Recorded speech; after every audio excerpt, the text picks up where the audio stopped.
Ертедегі заманда бір түлкі, бір құлан, бір сауысқан үшеуі дос болып, жолдас болады. Бір-біріне жамандық ойламасқа ант айтып шарттасады. Сөйтіп жүргенде бір күні құлан тұзаққа түсіп, шарқ ұрып, босана алмай, өлемін-ау деп қорқып, түлкі мен сауысқан достарына қарап, «Айла, лаждарың бар ма?» деп жалтақ-жалтақ қарап жылаған соң, түлкі тұзақты қимақ үшін құланның қасына таман келеді. Осы құланның өлсе етін жейін, тұзақшы сойса, ішек қарындарын тастайды ғой.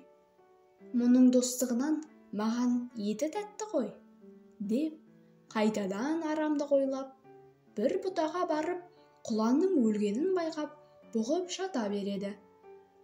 Сауысқан мұны көріп, құланға келіп, былайша ақыл айтты. «Құлан досым, мен тұзақ жібін қиятын қуатым жоқ, өзің білесің» дейді. Мұны түлкі тісімен шайнаса қияр еді.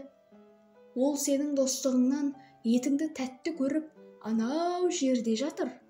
Енді бір ақыл айтайын.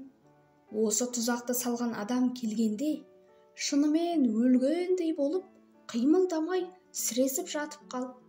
Тұзақшы сені бауыздауда тұзақты мойныңнан ағытады. Сонда сен тұра қашсаң, қолымен ұстай алмай қалады. Құтылып кетесің дейді. Құлан мұны ақыл көріп, айтқанындай сіресіп жатты. Тұзақшы келіп көрді де, арам өліп жатыр екен деп, пышағын қолына алып, тұзақты ағытқанда, құлан жұлқынып тұра қашты. Тұзақшы апыр-топыр ойбай салып, мойнындағы мылтығын жұлып алды да, құланның кеткен жағына қарай мылтығын басып қалғанда, құлан түлкі жатқан жақпен қашқан еді. Құлан ұзап кетіп, мылтықтың оғы бұтаның түбінде бұғып жатқан түлкіге тиіп, өкпесінен оқ өтіп, түлкінің жаны шығып, құйрығы көтеріліп бұлаң етіпті. Тұзақшыға түлкі олжа болып кетіпті.